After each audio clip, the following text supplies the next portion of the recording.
तो हेलो दोस्तों, कैसे आप सभी। मैं हूं आपका दोस्त प्रदीप एंड स्वागत करता हूं गिरी ट्यूटोरियल के इस प्लेटफॉर्म पे।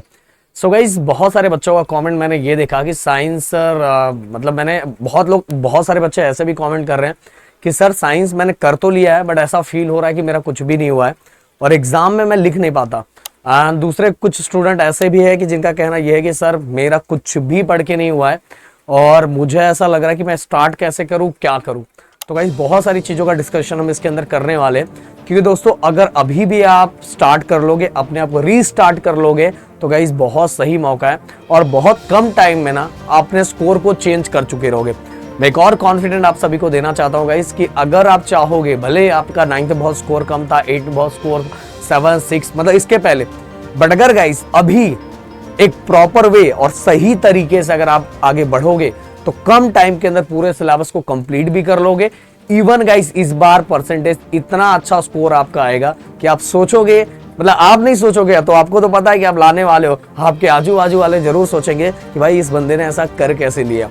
देखो दोस्तों, एक चीज है कि हमने दिवाली वेकेशन जब स्टार्ट हुआ था तो उस दिवाली वेकेशन में हमने बहुत सारा प्लान किया था कि मैं ये करूंगा, वो करूंगा, ऐसा करूंगा, वैसा करूंगा, बट कुल मिला के आप में से बहुत सारे बच्चों ने कुछ भी नहीं किया होगा।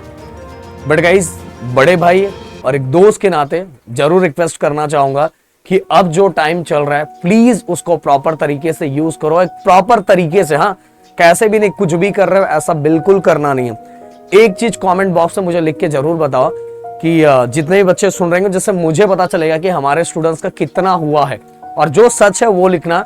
कमेंट बॉक्स में मुझे ये लिख के बताओ कि साइंस 1 और साइंस 2 के एक्चुअल कितने चैप्टर आपके हुए हैं। अगर मैं अभी आपसे क्वेश्चन पूछूं तो कितने चैप्टर का आप आंसर बहुत अच्छी तरीके से दे सकते हो, इसको कमेंट बॉक्स में जरूर लिखना, जिससे आपको पता चलेगा कि लगभग ज्यादातर बच्चों का यही हाल है गाइस, ज्यादातर बच्चों का यही हाल है।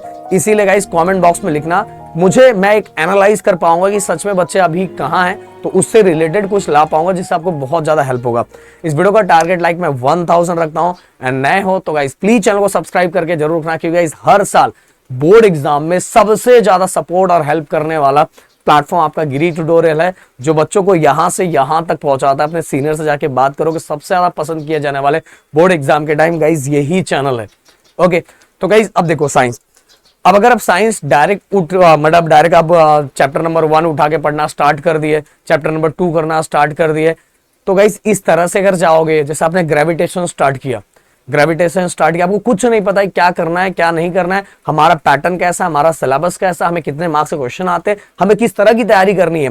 देखो गाइस, मैंने बार बार बोला है कि ये 10th स्टैंडर्ड का जो बोर्ड का पेपर चेकिंग होता है बहुत ज्यादा सिंपल होता है, बहुत ज्यादा सिंपल होता है। बट गाइस, हमारे लिखने का तरीका भी एक रूल के अकॉर्डिंग होना चाहिए।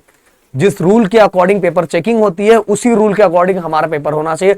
बहुत सारे बच्चे 9th 8 6 में जो जिस तरह से लिख रहे हैं उसी तरीके से लिखते जा रहे हैं और उनको नहीं पता है कि एक्चुअल पैटर्न कैसा है और उनको लिखना कैसे चाहिए। बहुत बार ऐसा भी बोर्ड एग्जाम में देखा गया कि बहुत सारे बच्चे जो दिन भर पढ़ते थे, बहुत मेहनत करते थे, इवन उनका 9th में भी स्कोर बहुत अच्छा था, बट 10th में इनका स्कोर कहीं वो दिखे ही नहीं, को किसी भी रैंक में नहीं दिखे। इवन गाइस, जो फर्स्ट रैंकर बच्चा भी 10th में कहीं भी दिखा नहीं, क्योंकि रीजन क्या है कि जो नीचे के जो बच्चे थे 2nd 3rd 4th 5th, उन बच्चों ने प्रॉपर एक तरीके को समझ लिया था, पैटर्न को समझ लिया था और उनको समझ में आ गया था कि बोर्ड में जो पेपर चेकिंग रूल वाइज होती है वो रूल क्या है। इसीलिए गाइस उन्होंने अपने रैंक को चेंज कर लिया। इसलिए मैं आप सभी को समझाना चाहूंगा, अगर आप रैंकर हो तो भाई अपनी चीजों को, अगर आप प्रॉपर वे में नहीं हो तो प्लीज चेंज करने का ट्राई करो, और अगर आपका परसेंट नीचे आ रहा है तो बहुत सिंपल तरीके से आप कर सकते हो। तो सबसे पहले इसको जानने के लिए आपको पैटर्न को समझना पड़ेगा कि हमारे बोर्ड एग्जाम का पैटर्न किस तरह से है और उसमें हमें किस तरह से लिखना है, कितने पॉइंट्स को कवर करना है, उसके लिए कब क्या करना है, ये आपको पता रहना चाहिए। तो आपका पेपर का पैटर्न आपको पता रहना चाहिए। इवन सिलेबस में जितने भी चैप्टर हैं उनको ये एनालाइज करना है कि आपके लिए उसके अंदर सिंपल कौन सा है, मीडियम कौन सा है, हार्ड कौन सा है। सबसे पहले एक बार आप देख लो, अगर आपको नहीं पता सर, मेरे को नहीं पता चलता सर कि कौन सा सिंपल है, कौन सा मीडियम है, कौन सा हार्ड है, तो गाइस मैं सिंपल सा एक सजेशन देना चाहूंगा। सबसे पहले जिन बच्चों ने जीरो स्टडी की उनको ग्रेविटेशन स्टार्ट करना चाहिए। ग्रेविटेशन स्टार्ट करने के बाद गाइस उनको केमिकल रिएक्शन, और मैं बोल रहा हूं केमिकल रिएक्शन इक्वेशन जो 3rd चैप्टर है ना, उसमें रिएक्शन को हटा दो, रिएक्शन को टच मत करो, रिएक्शन को छोड़ के बाकी सभी चीजों को कर लो, क्योंकि आपकी जीरो स्टडी हुई है आपको फुल कॉन्फिडेंट लाना है तो सबसे पहले third chapter chemical reaction and it's equation, वो थर्ड चैप्टर। और मैं बता रहा हूं जो हमने अपने यूट्यूब चैनल पे जो वीडियोस बनाए हैं, जाके आप देखोगे ना, बोलोगे सर मैं 10 के 10 चैप्टर। जो करने वाला बच्चा होगा ना, वो तो एक दिन में पूरे के पूरे 10 के 10 चैप्टर को कर लेगा। फिर भी मेरा सजेशन होगा gravitation, chemical reaction and equation, lenses कर लो, रिफ्रैक्शन ऑफ लाइट कर लो, स्पेस मिशन को, स्पेस मिशन भी लास्ट में करो, उसके तो कुछ क्वेश्चंस कंपलसरी है, वो मैं बता दूंगा, उसके अलावा कुछ नहीं करो, वो कर लो। अब भाई एक चैप्टर, ऐसे चैप्टर का नाम लेने जा रहा हूं जिसमें बहुत सारे बच्चे डर जाएंगे, बोले सर ये कौन सा दे रहे हो सर, ये तो डिफिकल्ट चैप्टर है, कार्बन कंपाउंड। बट बोलना चाहूंगा इस कार्बन कंपाउंड इतना मजेदार चैप्टर है ना, एक बार मेरा वीडियो जरूर जाके देखो, वो देखोगे पूरे प्लेलिस्ट में है तो आपको बहुत आराम से हो जाएगा। तो भाई सबसे पहले लाइन वाइज आपको ये करना चाहिए जो मैंने लाइन वाइज बताया, सबसे पहले जो बताया, उसके बाद जो बताया, उसके बाद जो बताया, उसके बाद जो बताया, वो आपको करते जाना, जिससे आपका कॉन्फिडेंस बूस्ट होगा। आप में से बहुत सारे बच्चे ऐसे भी होंगे कि जो मतलब एक्चुअल कैसा चैप्टर को दूर दूर से देख के, जैसे अभी मैं इफेक्ट ऑफ इलेक्ट्रिक करंट की बात करूं तो उसके अंदर जो जनरेटर का क्वेश्चन है ना, उसको देख के बच्चे पहले ही घबरा जाते हैं, पहले ही घबरा जाते, उनकी हालत पहले ही खराब हो जाती है। मैंने बोला देखो एक टीचर का काम ये होता है कि अगर बच्चे को जो सब्जेक्ट, जो चैप्टर टॉपिक बहुत डिफिकल्ट लग रहा है उसको सिंपल करके दे, और वही काम हमने गाइस किया हुआ है। हमें पता है अभी देखो 8 चैप्टर के अंदर एक्सट्रैक्शन ऑफ एल्यूमिनियम, जिसके अंदर इलेक्ट्रोलाइटिक रिडक्शन भी होता है, जो बच्चों को बहुत डिफिकल्ट लगता है। हो सकता है अभी आपके स्कूलों में या आप क्लासेस में हुआ नहीं होगा, या तो हो गया होगा आपको पता भी नहीं चला होगा। बेयर प्रोसेस उसी के अंदर है सब कुछ चीजें, तो बहुत सारे बच्चे उन क्वेश्चन से दूर भागते हैं। बट गाइस उतना सब चीज लिखने के लिए नहीं आता, उसकी पूरे फॉर्मेट को स्टोरी की तरह समझो, क्या क्या रिएक्शन का पार्ट है, कहाँ क्या है वो समझो, देखो बहुत सिंपल हो जाएगा। और मैंने बताया है, मैंने अपने चैप्टर में, मैंने आप सभी को देखोगे जाके देखना है, इलेक्ट्रोलाइटिक रिडक्शन, या तो इलेक्ट्रोलाइटिक रिडक्शन के अच्छा है कि अपना aluminium, extraction of aluminium, extraction of aluminium ग्री ट्यूटोरियल टॉपिक लिखो, देखो मेरा वीडियो आ जाएगा। मैंने जो समझाया उसको ध्यान से सुनो, और जैसा मैंने बताया लिखने के लिए वैसा लिख दो, आपको पूरे मार्क्स मिलेंगे। वैसे गाइस बता रहा हूं, अब आपको 5 मार्क्स का क्वेश्चन लिखने के लिए नहीं आता, आपको 1 मार्क्स का आएगा, उसमें हर का आंसर देना रहता है, इसलिए आपको स्टोरी के फॉर्मेट में चीजें याद रहनी चाहिए। समझ में आ रहा है? इसीलिए सबसे पहले अगर आपको कुछ नहीं हुआ है तो वो चैप्टर स्टार्ट करो जिससे आपका कॉन्फिडेंस बूस्ट हो। अब अगला क्वेश्चन कि क्या सर पॉसिबल है अगर मैं अभी से स्टार्ट करूं? अरे मेरे दोस्त, पॉसिबल तो हम उन बच्चों का भी करवा देते हैं जो एग्जाम के 2 दिन पहले वीडियोस देखते हैं। बट मैं आप सभी को बोलूंगा कि अगर स्कोर बहुत अच्छा करना है और फुल कॉन्फिडेंट वाइज करना है, विदाउट रिस्क गेम खेले, तो गाइस अभी से जो बता रहा हूं उसको प्रॉपर तरीके से फॉलो करते जाओ। और दूसरी बात गाइस, 25 दिसंबर से हमारा जो दंगल 2.0 लाइव बैच स्टार्ट होने जा रहा है, उसका जो फर्स्ट एडमिशन था वो 15 को क्लोज हो जाएगा। अब जब सेकेंड स्टार्ट होगा दिसंबर के टाइम, तब तक प्राइस ज्यादा रहेगा। बट गाइस अभी आते हो तो बहुत ज्यादा बेनिफिट है। सिंपल सी बात है गाइस, देखो 1100 के आसपास हमने प्राइस रखा है, उसको डिवाइड बाय अगर 5 करते हो तो कितना एक सब्जेक्ट का बनता है, और उसमें भी साइंस 1 साइंस 2 है, जो एक सब्जेक्ट का बनता है उसको भी डिवाइड बाय 2 करो।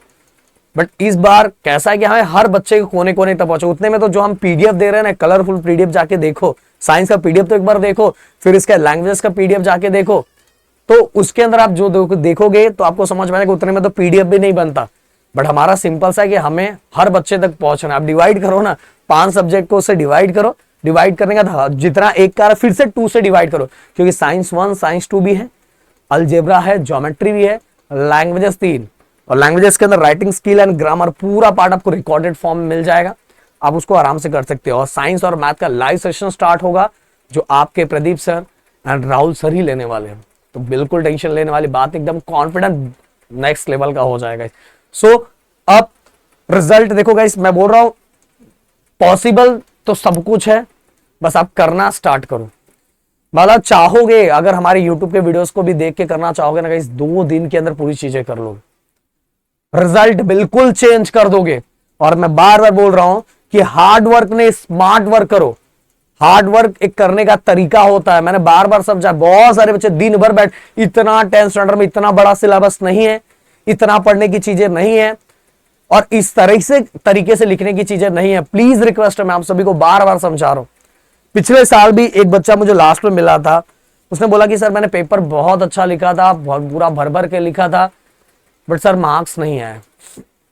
तो मैंने उससे पूछा था कि भाई क्या किया था, कहां से पढ़ा था? बोला सर कैसा ना, अब मैं नाम तो नहीं लूंगा, बट फिर उसने जब बताया तो मैंने बोला यार बार बार समझाया गया है कि अगर आप पेपर लिख रहे हो तो एक रूल वाइज लिखो। लिखना बहुत नहीं होता बोर्ड एग्जाम में, सही तरीके से लिखना होता है।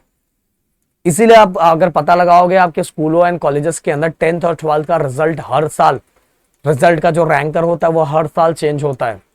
क्योंकि 9th 8th तक तो बहुत सारे बच्चों को जो टीचर का चाहने वाला होता है, बहुत सारे जगहों पे ऐसा होता है टीचर का चाहने वाला होता है, उनको इंटरनल मार्क्स और उनका पेपर चेकिंग भी बहुत सिंपल होता है। जहां बच्चे को पूरा मार्क्स दिया जा सकता है उसका आधा मार्क्स उड़ा दिया जाता है, क्योंकि थोड़ा टेंशन होता है। और जिसका आधा मार्क्स और 1 मार्क्स उड़ाया जा सकता है उसको पूरा मार्क्स दे दिया जाता है।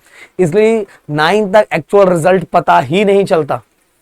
असली रिजल्ट पता चलता है 10th और 12th के बोर्ड एग्जाम में, जब पेपर चेकिंग के लिए जाता है और वो पेपर किसी का पता ही नहीं चलता किसका पेपर है। एक रूल वाइज है तो आपको पूरे मार्क्स मिलेंगे। ओके, तो शायद मैंने जो बात बताई वो आपको समझ में आएगा। मिलते हैं नेक्स्ट वीडियो में। Thank you so much guys. जय हिंद एंड जय महाराष्ट्र दोस्तों।